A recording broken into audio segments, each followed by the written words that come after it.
ৰাজনীতিত নহয় কি ৰাজনীতিত নঘটে কি ৰাজনীতিত অসম্ভৱ কি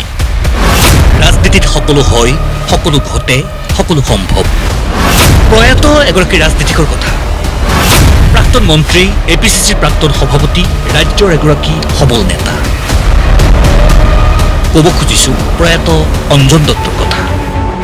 কংগ্ৰেছ কৰ্মী হিচাপে নিজৰ ৰাজনৈতিক জীৱন আৰম্ভ কৰি আমৃত্যু কংগ্ৰেছ দলৰ আদৰ্শকে শিৰত লৈ থাকিল একালৰ শক্তিশালী নেতাগৰাকীয়ে কিন্তু কিয় আজি আমি উলিয়াব লগা হৈছে প্ৰয়াত দত্তৰ কথা কাৰণ তেখেতৰ দুইটা শ্ৰেষ্ঠ কন্যা অংকিতা দত্ত বনাম কনিষ্ঠ কন্যা অৰ্পিতা দত্ত দত্তৰ দুই কন্যাৰ এতিয়া পৃথক ৰাজনৈতিক আদৰ্শ মাতৃৰ সৈতে ভোট দিবলৈ একেলগে আহিছে ভোটৰ শাৰীটো একেলগে থিয় দিছে কিন্তু তাৰ পিছৰ দুইটা দৃশ্য একেলগে চাওক যোৰহাটৰ কংগ্ৰেছ প্ৰাৰ্থী গৌৰৱ গগৈৰ কাৰ্যালয়ত ব্যস্ত অৰ্পিতা আনহাতে বিজেপি প্ৰাৰ্থী তপন গগৈৰ কাৰ্যালয়ত বহি আছে অংকিতা কনিষ্ঠ অৰ্পিতা এনএছইউৰ সদস্য আনহাতে সৌসিদিনা বিজেপিত যোগদান কৰা অংকিতাৰ এতিয়া পৃথক ৰাজনৈতিক আদৰ্শ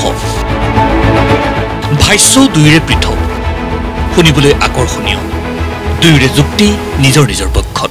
নৰেন্দ্ৰ মোদী ডাঙৰীয়া নেতৃত্বত আৰু হিমন্ত বিশ্ব শৰ্মাৰ প্ৰচেষ্টাত অসমৰ যিখিনি কাম হৈছে গাঁৱখিনি আমি অনুভৱ কৰিছোঁ যিহেতু আমি ৰাইজৰ লগত যোগাযোগত থাকোঁ যে ৰাইজৰ হ'ব কৰিবলগীয়া আৰু কাম আছে আৰু এই নিৰ্বাচনৰ পিছত আমি দেখা পাম আগন্তুক দিনত আৰু সুন্দৰ পৰিকল্পনাৰে যোৰহাট লোকসভাৰ কাৰণে আৰু অসমৰ কাৰণে আমাৰ মাননীয় মুখ্যমন্ত্ৰী মহোদয়ে কাম কৰিছে মই নিজে এক পলিটিক্যাল এক্টিভিষ্ট হিচাপে কাম কৰি আহি আছো এনএছইউৰ লগত জড়িত হৈ আহিছো গতিকে আমি আমাৰ যোৰহাট সমষ্টি নেতা এগৰাকী এনেকুৱা ব্যক্তিক বিচাৰো যোনে উচ্চ শিক্ষিত হয় আমাৰ সকলো কাৰণে মাত মাতিব পাৰে গতিকে আৰু মই যিমানখিনি আজি কাম কৰি আহিছো সেইখিনি কাম কৰিবলৈ মোক স্থান দিছে কংগ্ৰেছ পাৰ্টিয়ে গতিকে মই সদায় কংগ্ৰেছ পাৰ্টিৰ লগতে যোগাযোগ হৈ বিচাৰিম যে আমাৰ যোৰহাটৰ এনেকুৱা এজন সাংসদ হয় যোনে আমাৰ সকলো কাৰণে মাত মাতিব পাৰে বাকীখিনি এতিয়া ৰাইজে ভাবক কিয় আমি ক'ব লগা হ'ল এই কথা ৰাজনীতিত সকলো হয় সকলো ঘটে সকলো সম্ভৱ আমগুৰিৰ পৰা ৰূপম বৰবৰাৰ সহযোগত ব্যুৰো ৰিপৰ্ট প্ৰতিদিন টাইম